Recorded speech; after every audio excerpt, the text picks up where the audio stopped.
Tonight, I'm going to tell you 3 terrorizing Christmas horror stories.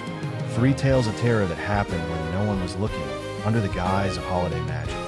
These were submitted anonymously, which means any of them could be true. Be warned, these stories are not for the faint of heart. Christmas is supposed to be a time of joy, warmth, and family. But sometimes, the holiday brings fear instead of cheer. Turn the lights down, get comfortable, and prepare yourself for a level of tension you might not expect.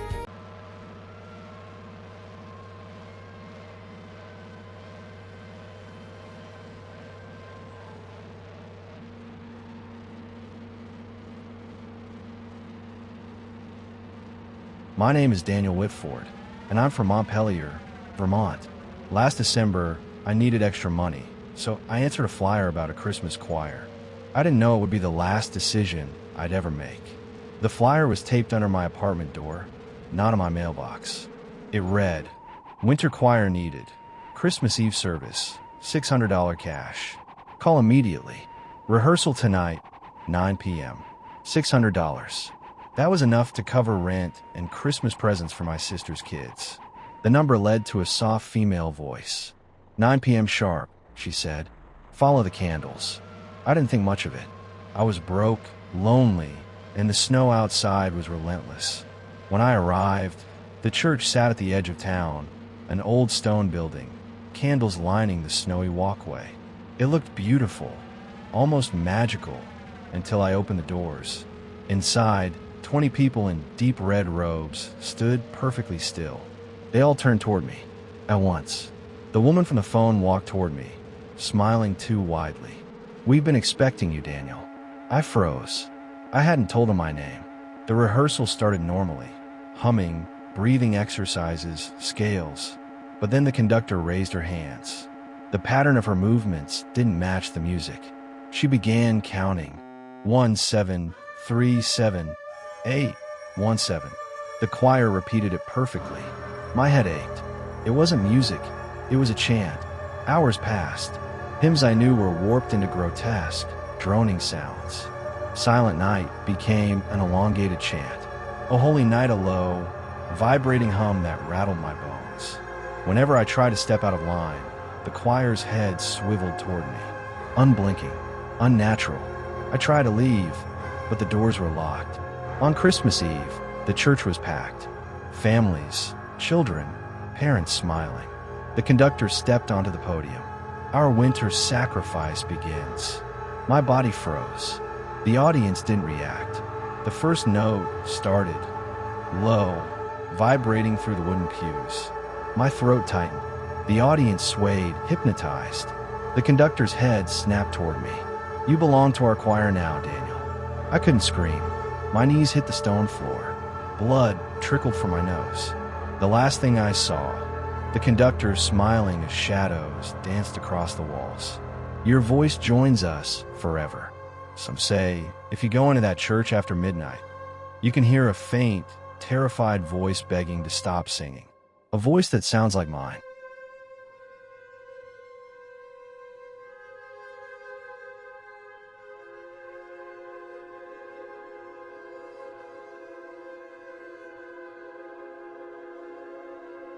My name is Marcus Albright, and I'm from Albany, New York. I drive a 2004 Hyundai Elantra rideshare. On Christmas Eve, it's not glamorous, but it keeps me busy and helps me afford a small Christmas gift for my mom. This year, I didn't know the night would almost end me. It was snowing heavily. The city was quiet, blanketed in white. Streetlights reflected off the wet roads. Most people were at home, cozy, with hot chocolate and fireplaces. I picked up my last few passengers of the night, happy to be done soon. Then I saw him, a teenage boy standing on the side of the road, waving. He was bundled in a black coat, put over his head, a red scarf around his neck. Snow clung to his hair like frost. "Need a ride?" I called, pulling over. He got in silently. "Thanks," he said. "I'm just trying to get home. Christmas Eve's rough." At first, he seemed normal, quiet, polite, shivering slightly. We made small talk, the weather, traffic, Christmas plans. Then he asked questions that made my stomach tighten. "Do you know about the accidents on this road?" Missing people. Unsolved cases. I laughed nervously. You mean like cold cases? Yes, he said. His smile was too calm, almost patient. Some of them happen right here. A chill ran down my spine. Something about the way he said it, and the way the snow muffled everything else. We drove for miles, or maybe hours. Time seemed to stretch. Streetlights flickered.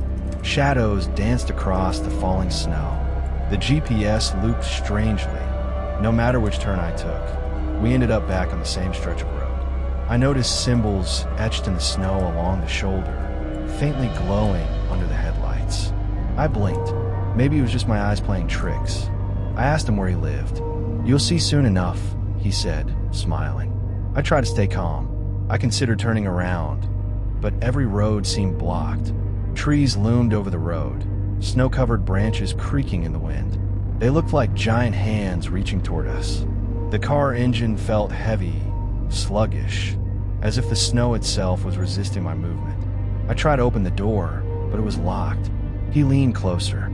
The road only let certain people leave. My heart raced. My hand shook on the wheel. The snow seemed to whisper. Faint jingles, almost like sleigh bells, but distorted, twisted. My headlights caught movement in the tree line. Figures? Shadows? I couldn't tell. The boy didn't flinch. He seemed to enjoy my fear. I've been waiting for someone like you, he said softly. I realized I was trapped. The stories I'd read about missing drivers on these roads weren't accidents. They were orchestrated. Hours passed, or minutes. I don't know. The same dead tree appeared, its twisted branches like skeletal arms. An abandoned barn emerged from the snow, a place I'd passed 100 times and never noticed before. I hit the brakes. My hand shook. This isn't funny, I said. He laughed softly, almost loving, almost patient. Relax, Marcus. Christmas is coming for you. I don't remember what happened next. The last thing I remember was stepping out of the car, thinking I could run, and everything went white. When the police found the car days later, it was empty. The heater's still on, doors unlocked, no tracks in the snow. On the windshield, someone had written, "Merry Christmas." No one ever saw him again. No one ever heard him. But I know he's still out there, waiting for the next driver on a snowy Christmas Eve.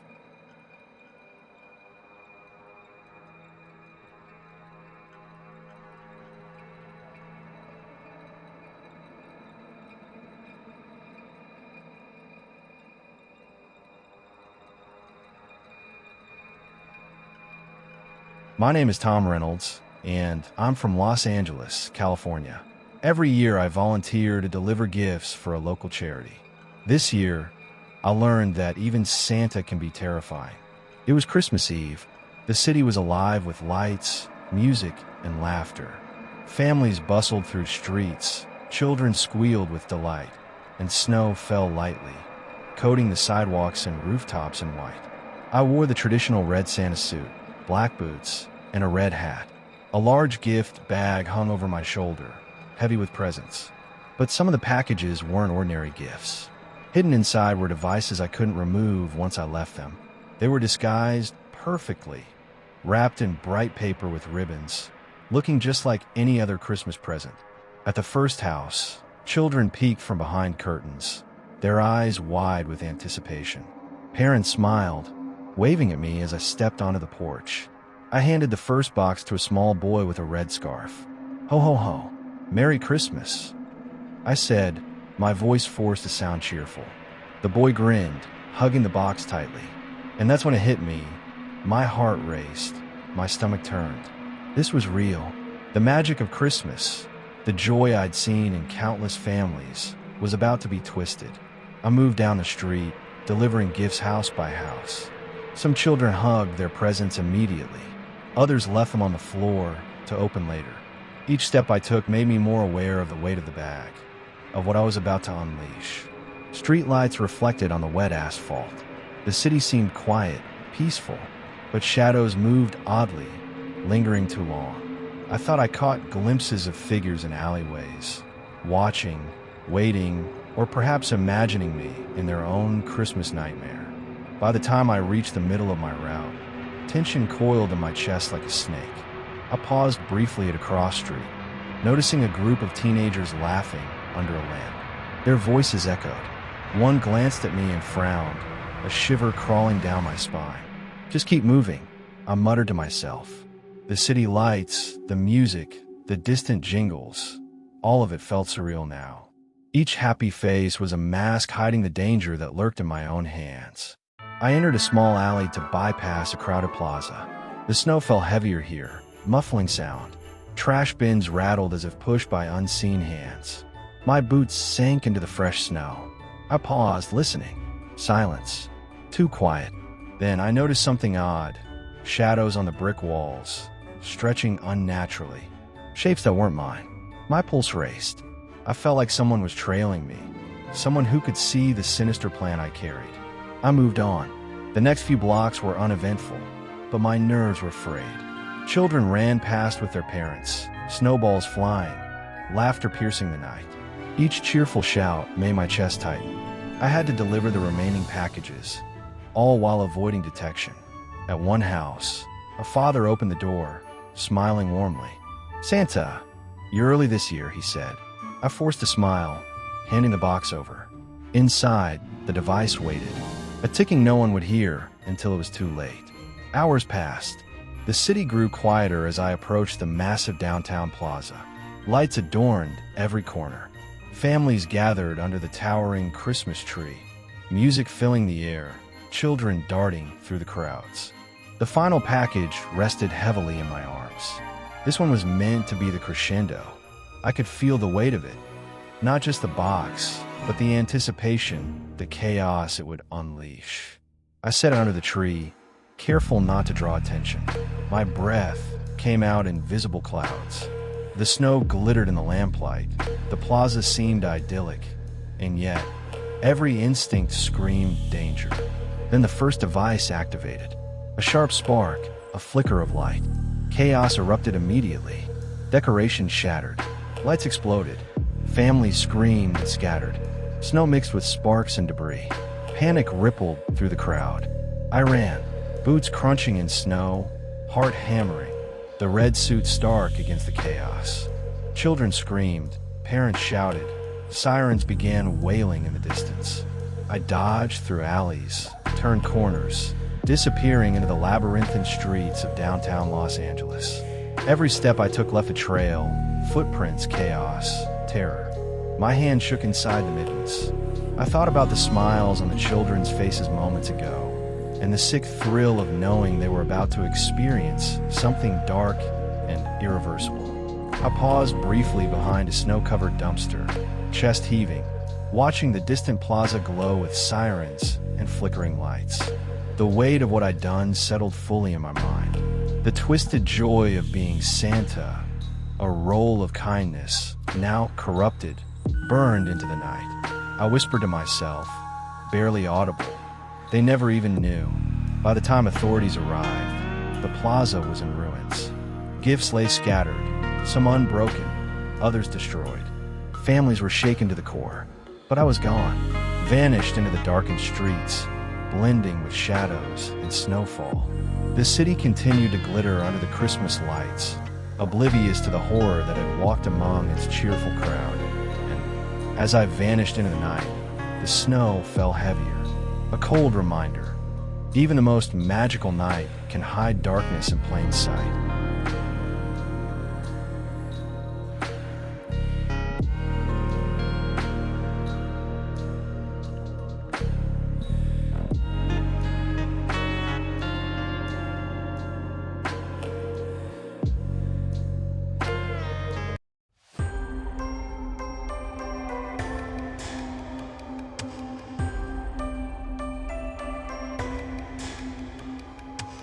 Three terrorizing Christmas horror stories. Christmas is supposed to be magical, but sometimes, behind the lights and music, there's something darker lurking. 3 stories tonight. 3 lives forever changed. A choir that never lets go. A hitchhiker who disappears into the snow. A twisted Santa leaving chaos in his wake. This holiday season, be careful who you trust, and be careful where you drive. Because sometimes, the horrors of Christmas aren't in movies. They're real.